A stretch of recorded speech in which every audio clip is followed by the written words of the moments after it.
Voici la solution du tour de magie, le ballon. Dans ce tour, la magicienne est capable de prédire le jeton sur lequel le spectateur terminera son décompte final.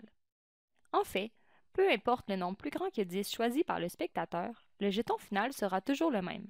Voyons pourquoi. Le ballon construit par la magicienne est composé de 26 jetons, 9 jetons jaunes représentant la corde et 17 jetons rouges représentant le ballon. Le nombre que choisit le spectateur doit obligatoirement être plus grand que 10, sans quoi le décompte ne sera pas assez grand pour atteindre les jetons rouges. Souvenons-nous que le tour est composé de 2 décomptes. Le premier décompte commence au bas de la corde et se fait en sens anti-horaire au sein du ballon. Le deuxième décompte se fait en sens horaire et seulement au sein du ballon. Lors du premier décompte, le spectateur parcourt les 9 jetons jaunes avant d'atteindre le premier jeton rouge. Nous appellerons ce jeton le jeton d'intersection. Le jeton d'intersection correspond au nombre 10 lors du premier décompte.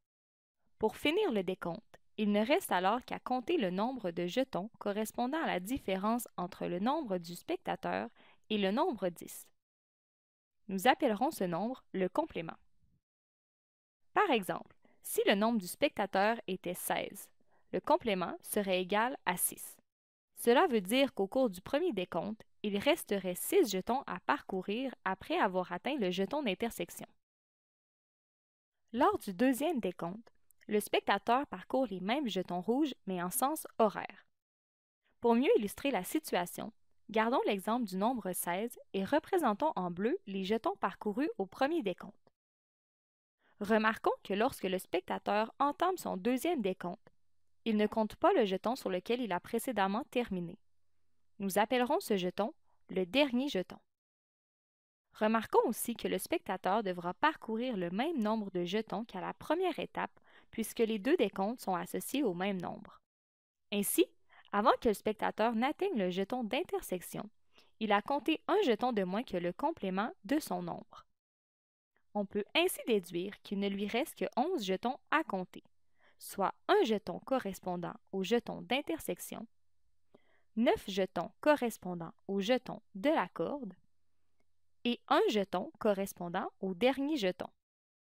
La magicienne peut donc savoir à quel endroit le spectateur terminera son deuxième décompte. En d'autres mots, le jeton final correspond au 11e jeton compté en sens horaire à partir du jeton d'intersection. Voyons pourquoi cet énoncé est toujours vrai.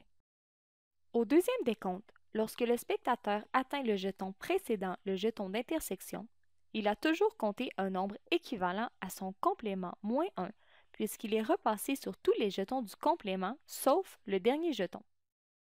On sait donc hors de tout doute qu'il ne lui reste que 11 jetons à compter. Ces jetons correspondent aux jetons d'intersection, aux 9 jetons de la corde et au dernier jeton. Le jeton final étant toujours le même, la magicienne peut donc se permettre d'indiquer la surprise sous celui-ci.